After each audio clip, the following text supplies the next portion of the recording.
ตอนนี้ก็เลยแห่ค้อนเข่าเด้อก็ต้องแห่ค้อนเข่าที่น้องบัวลาวแห่ค้อนเข่าตอนนี้แห่ค้อนเข่าที่น้องบัวลาวเด้อบุญกองเขามันเนี่ย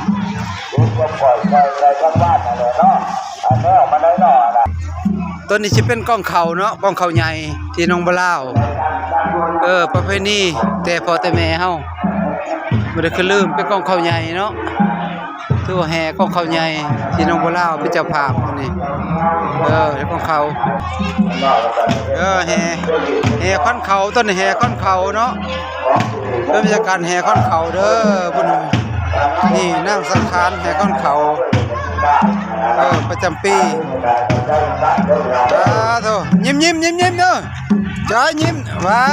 เสียงหน้าเสียงใต้เค้กน้ำแหน่เป็นบรรยากาศครับนี่กล้องตุ่มกล้องหางครับเป็นบรรยากาศ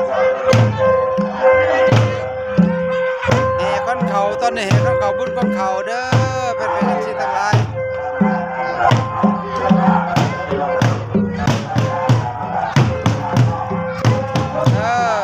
กดไลค์กดแชร์กดติดตามนำกันเด้อเป็นที่ทั้งหลายที่น้องบัวลาวเด้อจัดบุญกองเขาจัดใหญ่จัดเต็มปีเนาะบรรยากาศเสือกนั่นเลยเด้อยายเลยแหละให้เขาเน็บเลยเน็บในเครื่องว่าวมาแล้วเน็บนะนี่จันจำพรก็ได้นี่จากบอลทวนน้องกระโดกได้นี่เพิ่นกมาได้ดิเพิ่นมาห่วมนี่ป้าเพิ่นยิ้มเยี่ยมใสได้นี่เป็นบรรยากาศที่น้องบัวลาวเด้อบุญปีนี้บุญเมาจัดหนักในน้อยหนึ่งจัดหนักในน้อยหนึ่งจัดหนักในน้อยหนึ่งแน่มาพี่เด้อเก็บกับกองเด้อเก็บเข้าหน้ากองเด้อเก๊กเด้อเวลาเก๊กเด้อเข้าหน้ากองเด้อเก๊กเด้อบ่าวสาวน้อยหนุ่มน้องบัวลาวเด้อเก๊กกันเด้อแก่ข้าวเสาคายที่น้องบัวลาวอันนี้เจ๊เพิ่นแต่กอกเนี่ยเพิ่นก็มาขายเครื่องยิ้มเนี่ยเจ๊ยิ้มนี่แม่บ่นี่แม่ค้าบ่ยิ้มโอ้ยเจ๊ก็คือบ่อยากพอใจบ่ได้เจ๊นี่มันว่าเจ๊เพิ่นยิ้มบ่อยากพอใจบ่ได้บ่มีนี่เนาะจักเป็นรายปีนี่เนาะบุญน้องบัวลาวปีนี้เอาเด้อเถอะยิ้มบ่จะคือบ่ได้ปีนี้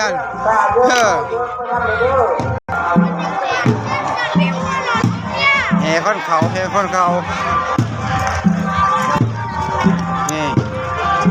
ประเพณีน้องบัวลาวเด้อแห่ค้อนเขา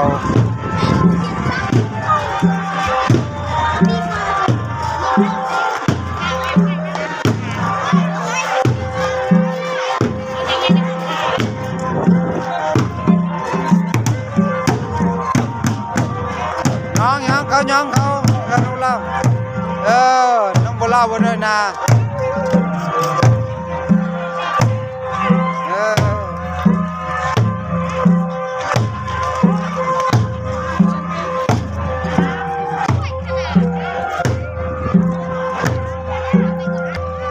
บนผักด้วยขอโทษเด้อ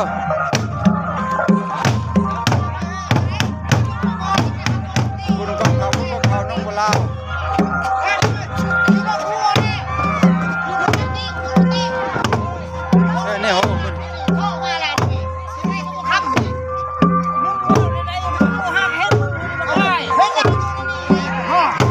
สบายดีร้านนี่สเปอร์ได้เนี่ยไปกัน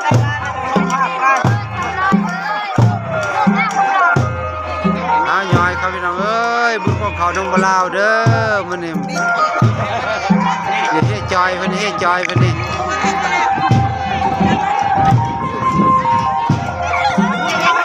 เก๊กนะจ๊ะเก๊กน้ำเด้อเก๊กน้ำเก๊กน้ำเก๊กน้ำแน่เก๊กน้ำเก๊กน้ำ เก๊กกองเก๊กนั่นแน่ใช้วงหยอกมือ ยังเห็นว่าเป็นหอบที่3ถือว่าเน็บดอกไม้เงินดอกไม้ทองตอนนี้เนาะนี่กระลัดมาแต่สวรรณเขตก็มาเนาะเอาเน็บเขาดอกไม้เงินดอกไม้ทองเน็บเขาเน็บดอกไม้เงินไม่ทองเด้อ3หอบเลยเน็บนี่แหละประเพณีวัฒนธรรมลาวๆเฮาเด้อบุญของเขาน้องบ่ลาวเนาะถือว่าแห่ได้3หอบถือว่าเน็บ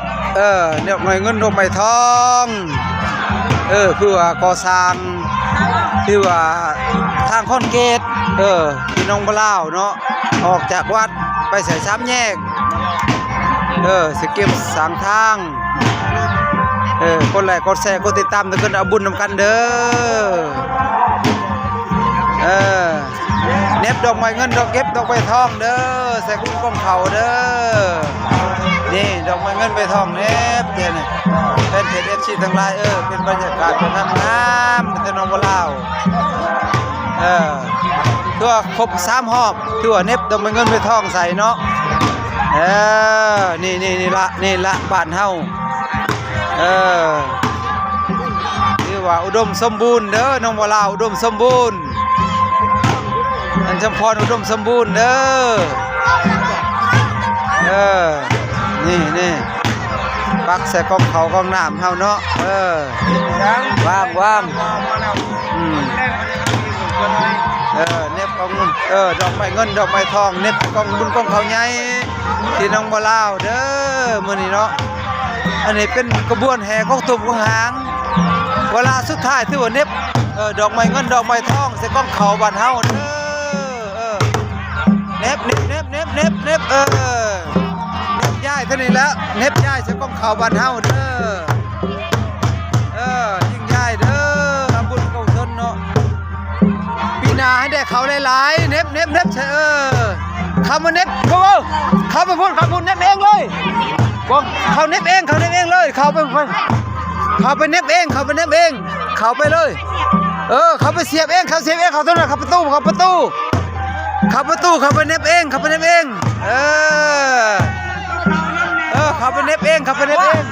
จะพอปักเน็บมัน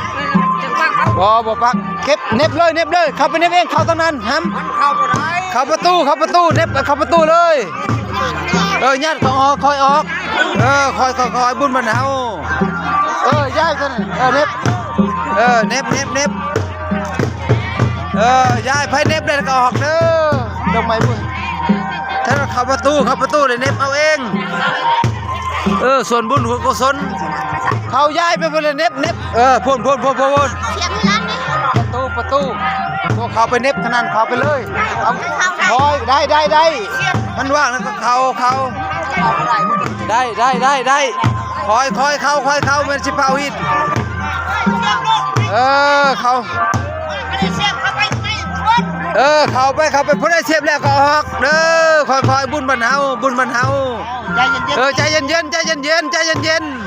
นี่สาวงามน้องบ่ลาวเด้อนี่เก๊กอีละอีละเก๊ก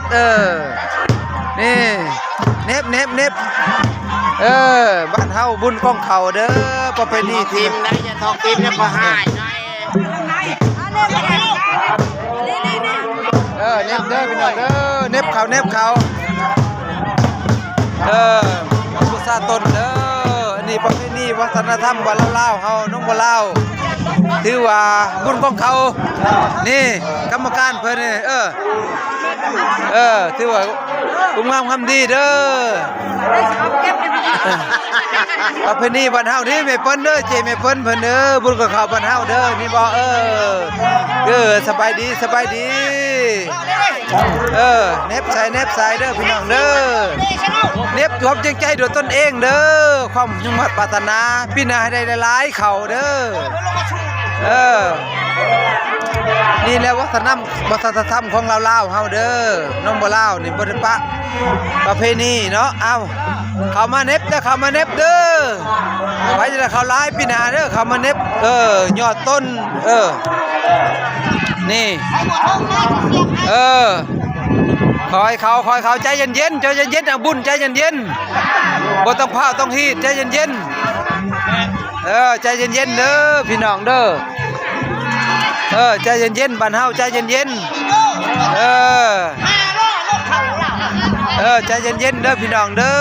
บุญบ้านน้องบ่ลาวเฮาหรือบุญของเขาตัวเด็บเน็บดอกไม้เงินดอกไม้ทองเนาะถือว่าผู้ภาคผู้มือกองก็อยากมาเมาในหนึ่งขอโทษขออภัยเด้อสิทั้งหลายเด้อเอาเน็บเสเด้อพี่นาได้เขาหลายๆเด้อพี่นาได้เขาหลายๆเด้อกองคอยจับอยู่ในกองคอยจับอยู่นี่หันน้องบ่ลาวเด้อนี่ละเป็นบรรยากาศแบบสดบรรยากาศสดๆเลยมื้อนี้น้องบ่ลาวเนาะมื้อนี้บุญของเขา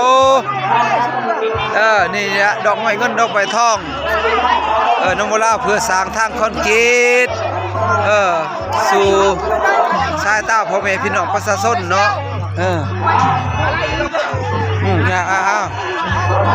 พัฒนาเด้อคำคุณมุนย่อบุญของเขาที่น้องบ่ลาวเด้อขอโทษขออภัยพอภาพมันยาวนี่เด้ออันนี้โฮมเพิ่นนี่ผู้นำผ้าได้สีนำผ้าได้นี่คือฐานสีอันนี่นี่ทุสเปอร์ก็มาจากอันนั้นนุ่งสระบุรีก็มานี่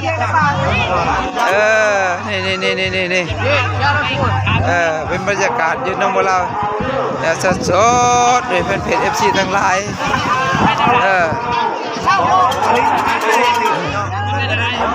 เอาเด้อละนึงเอาเด้อบุญคุณเด้ออันนี้ทุสเปอร์เด้อทุสเปอร์มานี่ซะเด้อนี่เอาสบายดีเด้อเข้มแข็งบุญที่น้องบ่ลาว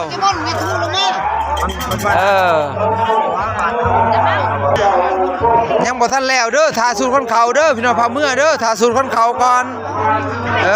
นี่เสร็จพิธีแล้วนี่เจตูนมัน